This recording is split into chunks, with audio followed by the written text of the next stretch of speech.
Okay, I'm here with Peter Antoniou, who's doing a show called Psychic Circus, as part of the Edinburgh Fringe.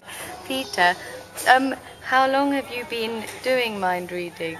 I think I became properly fascinated with it about the age of 11, and it was just an idea that occurred to me, like, wouldn't it be cool in order to look at someone and know what they're thinking? So I just started obsessing over finding ways to do that, because it's the great mystery. You can never know what's happening in someone else's head.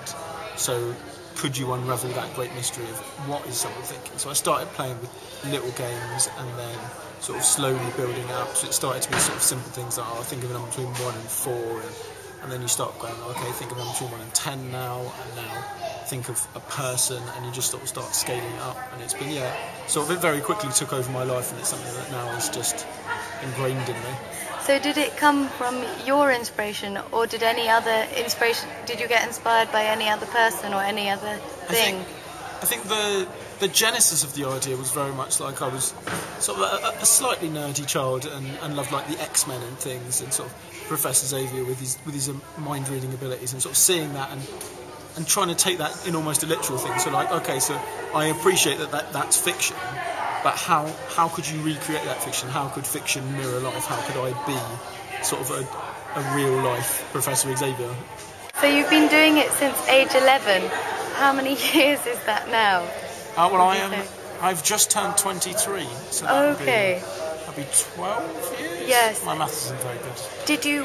What age did you leave school? Did you go straight into this or do something else in between? I did A-levels and then went to university to study music, which, because I'm a cello player by trade, and I very much enjoyed the degree, but it also afforded me a lot of time not to be doing the degree. So when I was expected by my lecturers to be in quartets or orchestras, I was actually travelling the country doing the comedy circuit, doing mind reading, which was quite handy.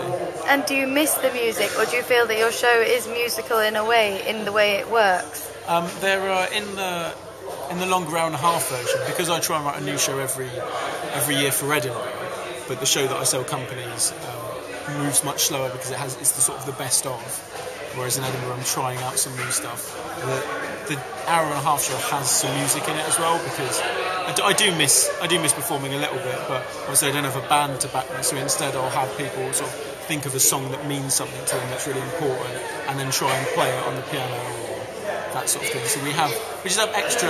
It's a proper old school variety attempt at performance, because I don't think you have that anymore. You don't have those sort of proper variety performers. But I've been working with a production company on a TV version of some of the stuff that I do, which I'm annoyingly not allowed to talk about contractually. Okay. All I can say is that there is plans, it exists, but other than that I'm not allowed to say. So fingers crossed we might see Peter Antoniou on TV screen soon, but we won't talk any more about it. But just a few more things. So your show in Edinburgh this year has been Psychic Circus, yes. And I remember you saying at the beginning of it that you love the circus. Is that connected with your love of variety and that side of things? I think so. I really love sort of the really old school circuses, where you'd have sort of all of the different performers, like the man that doesn't feel pain, and the strong man, and the jugglers, and ventriloquists, and trapeze artists, and like I spent a lot of time with circus skills and those sorts of people. And there are elements in the show that aren't in the show purely for practical reasons, but I perform elsewhere. That I spent a lot of time with a sharpshooter who's taught me some sort of things, and we've combined that with my own mind reading to create sort of sharpshooting mind reading demonstrations and things, and just sort of recapturing that old stuff that you hear about and you read in books but you never really see anymore. And I think there's definitely a market for it. People have mentioned to me that they love that sort of stuff, but it's just not anywhere, because essentially the two places you can go and see live entertainment are a music gig or a comedy club, and those sort of variety performers don't fit into either of those two categories, so it's quite difficult to have the same sort of circuit. Would you like to sort of set up a troupe yourself, which is possibly a circus, cabaret, variety act troupe, and you go around as part of that troupe, or are you sticking to your own show at the moment? It's something that from this Edinburgh, from people having taken an interest in the show and then taking it further, there is talk, and again, I'm annoyingly, I'm not allowed to say too much just yet, but there is plans for next year's Edinburgh show to contain a troupe of performers like myself. But okay, so we'll have to watch out for your name in next year's Edinburgh Fringe Guide. And so, could you just tell us where your next show will be after Edinburgh, for anyone that wants to come and see you? After Edinburgh, it's a very good question. I am aware that I'm at Festival. Okay. Performing with Drambuie, so I'll be down there at the Drambuie tent performing, and you'll see a rare performance of sort of close-up mind reading. So rather than you see my stage show, you'll come and join me at a table and we can sit and chat, and you'll see. So you'll definitely have your mind read. And then after that, you can check my website, and that will have dates of where I am, and that's isyourmindsafe.com. And you can check that, and that will tell you where I am. Because often I don't know where I am. Even now, I'm a bit confused. So. One last thing. So is this all totally self-taught? You've never done any training at mime schools or anything like that? It's all entirely sort of my own weird obsession and trying to figure stuff out. And I have spent a lot of time with sort of psychics in the medium sense of the word, and hypnotists, and sort of just traditional showmen. And you take a little bit from everyone, and then you sort of slowly massage it together. But yeah, a lot of it's just my own desire to try and figure stuff out. And last thing, because you're very much a showman and a natural on stage, I just want to know what your opinion is of the type of mind readers that you often get in sort of shops that sell lots of Indian bracelets and incense, and the ones that tell you where your life's going to go in the future. Fortune tellers. I think fortune tellers are fascinating.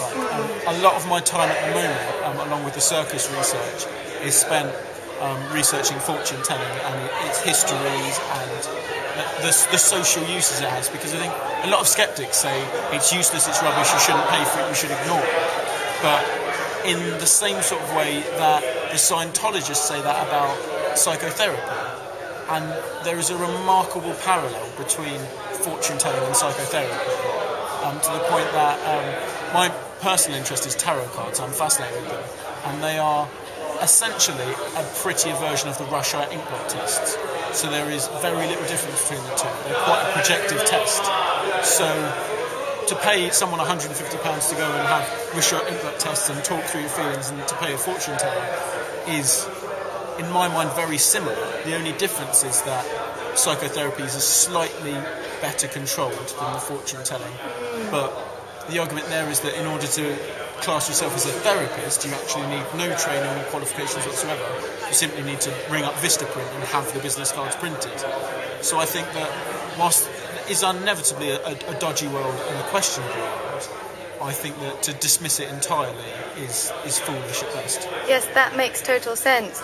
So depending on how your research goes, we might see some fortune telling in one of your shows in the future. There's certainly a book that will be coming out hopefully next year about my written by you. Written by me. Oh wow, it's a bit like a thesis. So I've spent so long, and I've talked to a couple of people about it, and they've all said to me, you need to write this down. It's worth sharing. So I've started writing. It takes me a very long time because I'm on the road quite a lot. But hopefully around next year it should be ready. That's and it wonderful. will kind of explain my thoughts on fortune telling. And that will be on your website, will it, all the information? So you could be in our eyes, an unofficial doctor. Yes, I think it's a dangerous. At any point when you start giving advice to someone, then you in some way take responsibility for their actions, so which is a dangerous position to be in. Which is why doctors and proper therapists, like psychologists, have the amount of training they do and have the checks they do. So it's an intriguing world, and one that requires a closer look than rather it's stupid, you should ignore it. That's really great, and it's been wonderful to talk to you. So this is Peter Antoniou in the Apex Hotel, where his Edinburgh show is in 2012, and we look forward to seeing you in the future. Thanks so much. Bye.